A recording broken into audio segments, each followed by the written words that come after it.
Hi, I'm Tim. Welcome to Watchbox, and thanks for logging on. If you love this watch, email me, tmosso at thewatchbox.com. Your purchase and pricing email question line for buying this or any watch you see here on our channel or website. It's in the description below, tmosso at thewatchbox.com.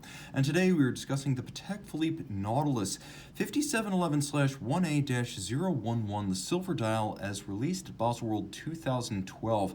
This is a model that is less traditional than the blue dial, but more legible, while still giving you the wonderful compact case, fine finish, and distinctive shape that make this watch a modern-day icon. And as you can see, it is an easy watch to wear. At 40 millimeters in diameter, that's not counting the wings. It's more like a roughly 4 o'clock to 10 o'clock measurement. The timepiece is 8.5 millimeters thick, and two ways to measure it. From lug to lug, the case itself is 44.5 millimeters, but if you measure this end link to the opposite end link, it's a more substantial but still wearable 48.5 millimeters across the wrist.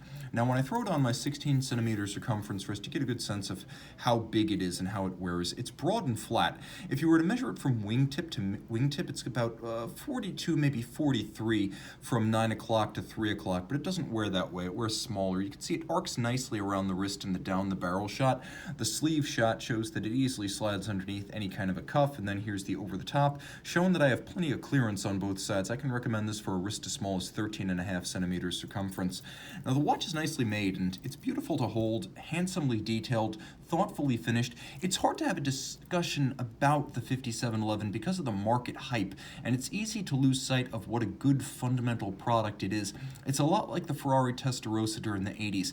It was such an object of outrage, a ultimate car porn bedroom poster kind of machine, such that you couldn't really acknowledge it was also a good driving, well-made, and surprisingly well-mannered Ferrari.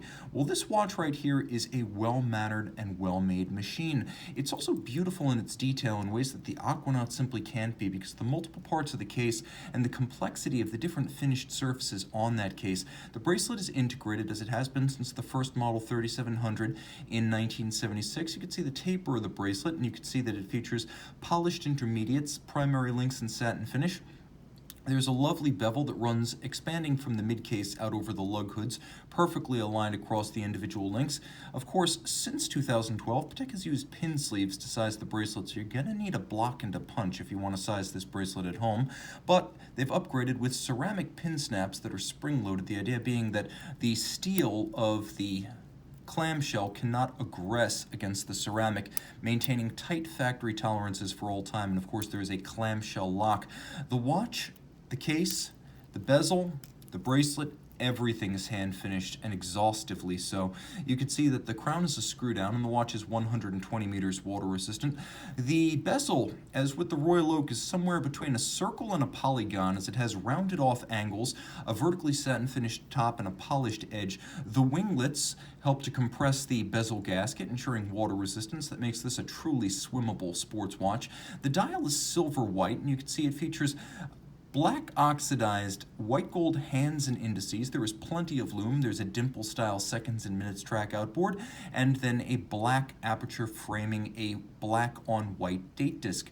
The watch does not feature hacking seconds, and it never has, but it does feature a quick set system, so you can rapidly cycle the date. You have a Calatrava cross on the crown. You can see that design right there. It's a screw down. Rotating to the case back, you can see caliber 324, automatic winding, 29 jewels. It has a 6-position high horology adjustment that goes 1 position beyond the 5 standard adjustments for a chronometer.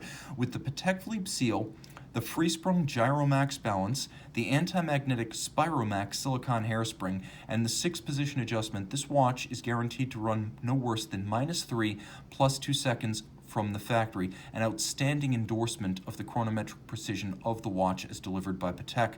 The rotor features ceramic bearings, and it's a unidirectional winder for efficiency. The watch beats away at 28,800 vibrations per hour and has a 35 to 45 hour power reserve. The standards of fine finish and all the cliches, Côte de Genève, both linear and circular, engine turning, satin finish on the wheels, mirrored anglage on the bridges, black polished screw heads with chamfered slots in circumference. All of that is present and correct, the timepiece being exceptionally thin and water resistant and exceptionally wearable, these features combining to create a remarkably well-mannered and finely finished all-around sports watch that I would even go so far as to call an outstanding unisex option for discerning collectors of both sexes. Email tmosso of thewatchbox.com for purchase and pricing details. We're back with the 5711 by Night Plenty of Lume.